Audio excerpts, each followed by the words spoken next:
In 2026, the world is going to change. And so are the rules. But the thing is, these rules were always here.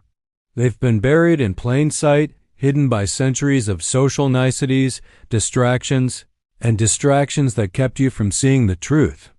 It's time to stop following outdated, comfortable advice that has been sold to you by well-meaning people and institutions.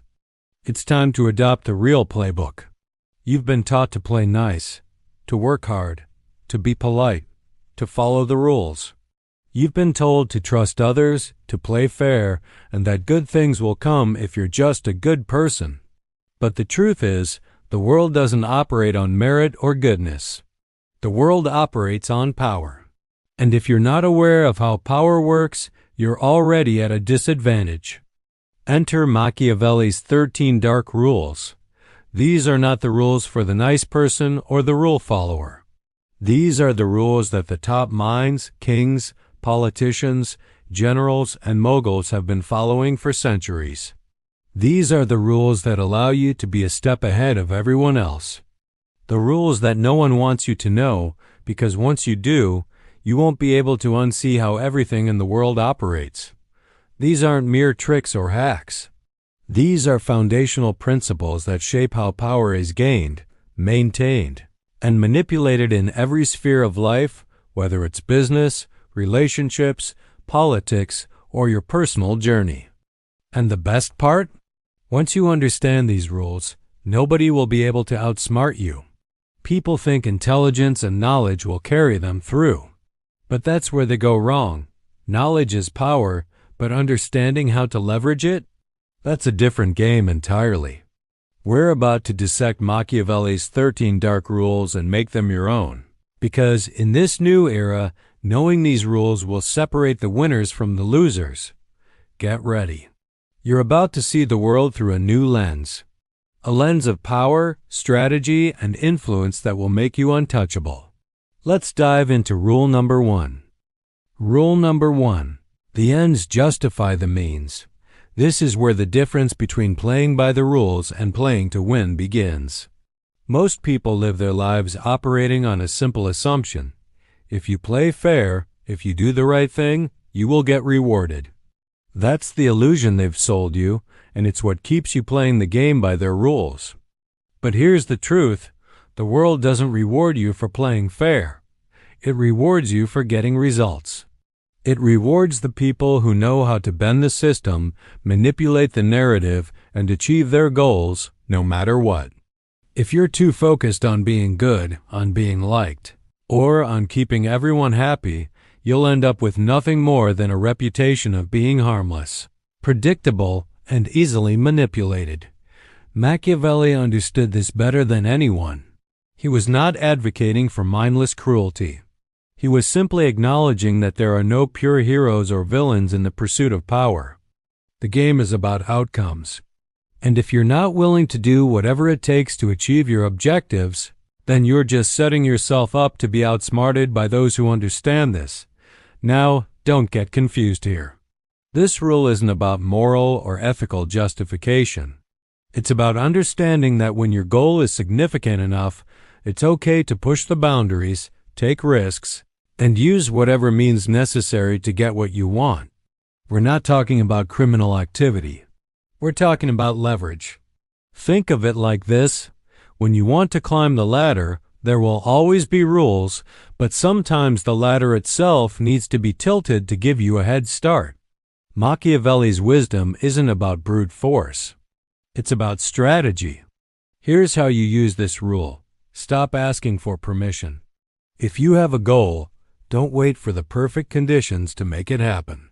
Don't wait for others to approve or validate your next step. Take ownership of your future. Whether it's using an ally for a small favor, leveraging your position for more influence, or even finding a loophole to get your idea through, do it. Machiavelli said, "A prince who is able to adapt, manipulate, and take advantage of the circumstances around him will always outlast his rivals." And that's what the ends justify the means rule is about. It's about achieving your outcome by any means necessary within reason, of course. This rule separates the tactical thinkers from the dreamers. If you want to be successful in the game of power, you need to understand that everything is about results. And sometimes those results won't come from following the rules. What does this mean for you in practical terms? Take the shortcuts you can. Don't waste time on what others tell you is necessary if you can skip steps and reach your goal quicker. Manipulate the situation to your advantage. Use your network, your resources, and your knowledge of human behavior to influence decisions in your favor. Don't let ethics or morality stop you from reaching your goal. That doesn't mean you should be unethical, but it does mean that you should never allow fear or insecurity to stop you from pushing boundaries when necessary. In 2026, the winners will be the ones who do not hesitate. They will be the ones who act decisively, break the rules when it's required, and create their own opportunities instead of waiting for someone else to give them a chance. The moment you understand that the ends justify the means, you stop playing the victim to circumstances. You start creating those circumstances. And that's when you become unstoppable. Rule number 2. It's better to be feared than loved if you cannot be both.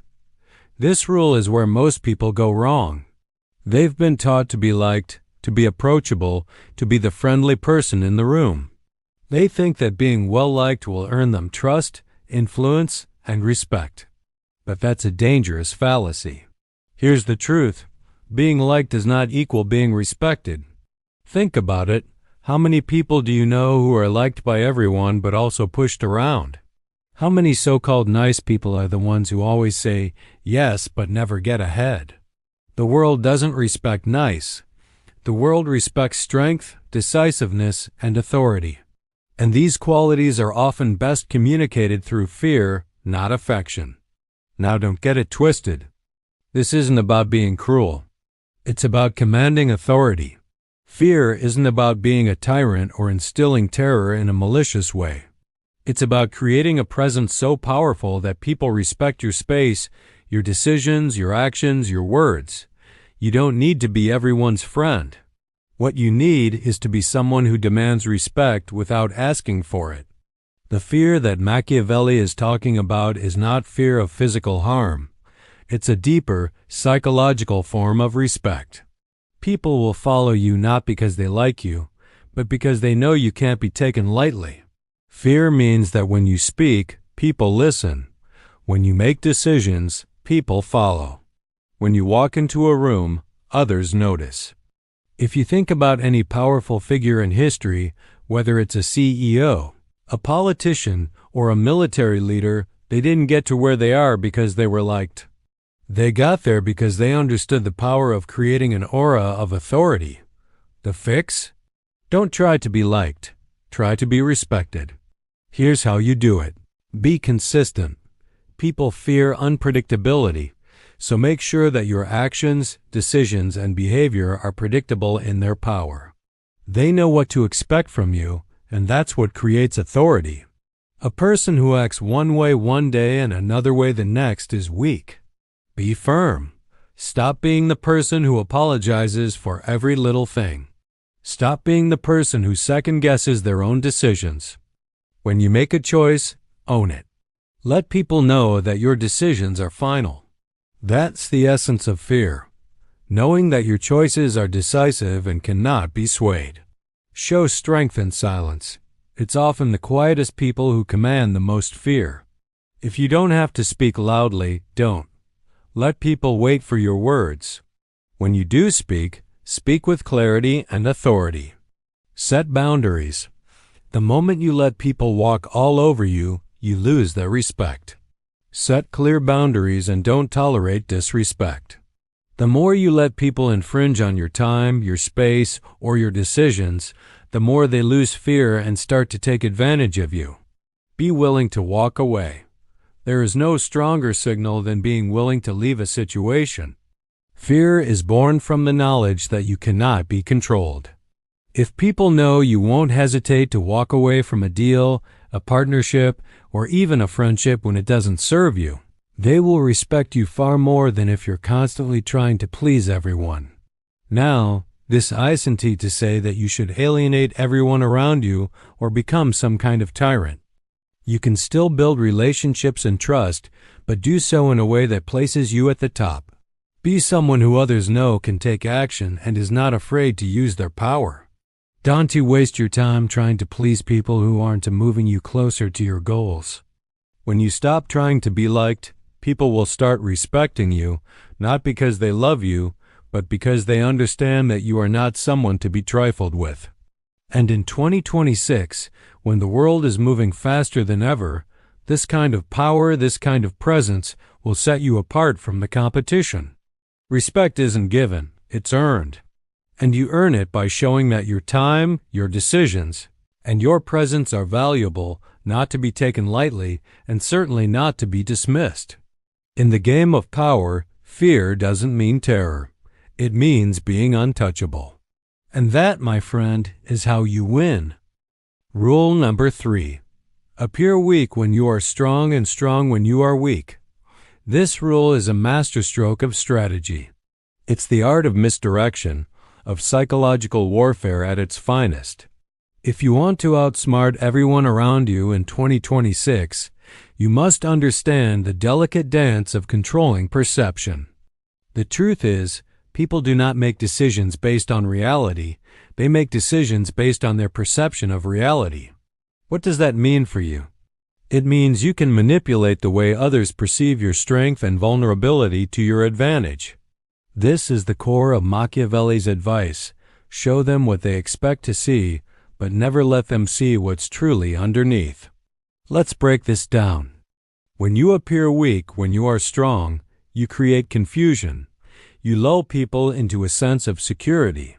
They underestimate you. They relax their guard. They think you're harmless. But all the while, you are biding your time, waiting for the right moment to strike. Think about it.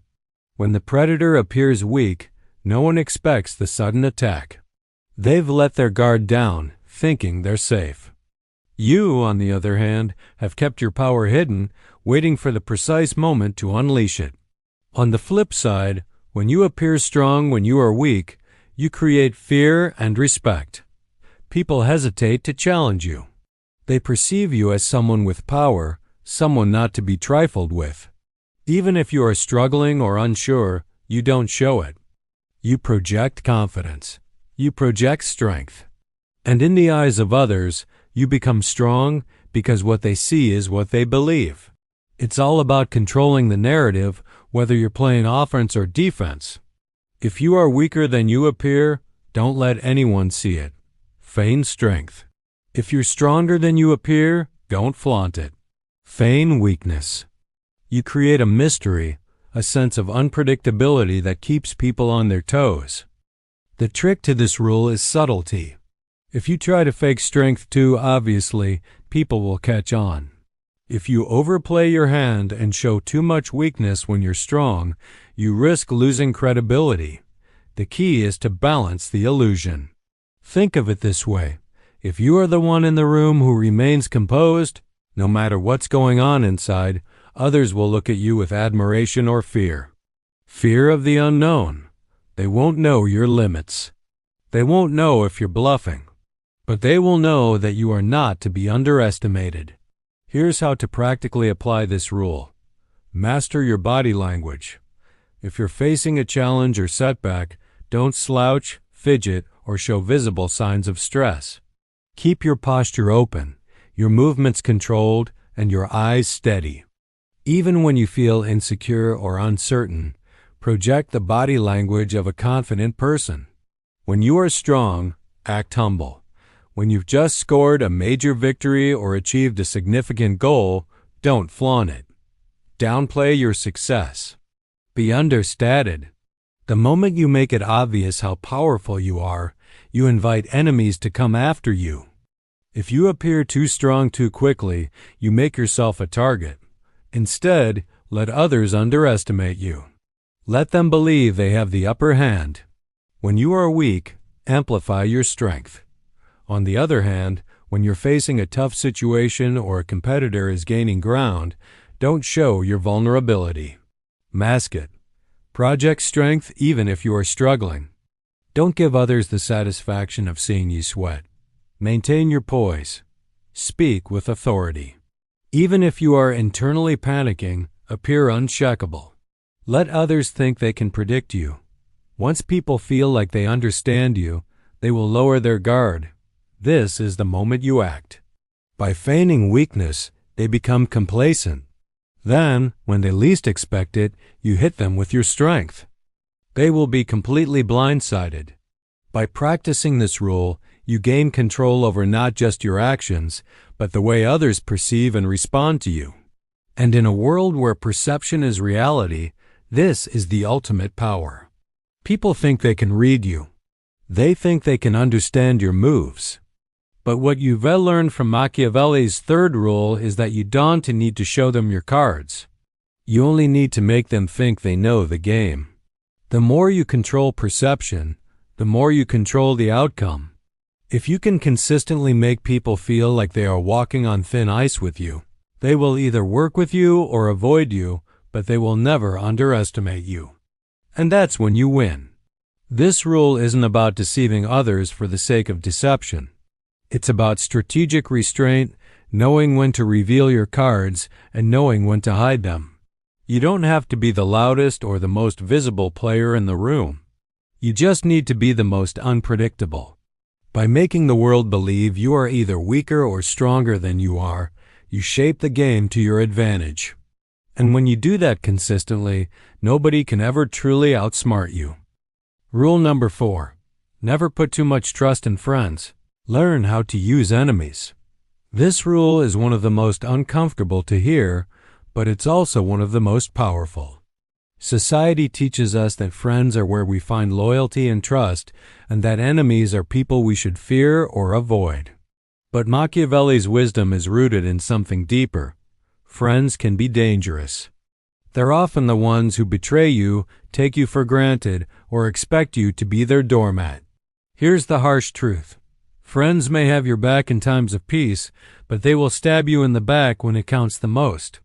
When you've reached a place of power, when you've become a target, when you're in a position to threaten someone else's success, friends can turn on you faster than you can say betrayal. But enemies?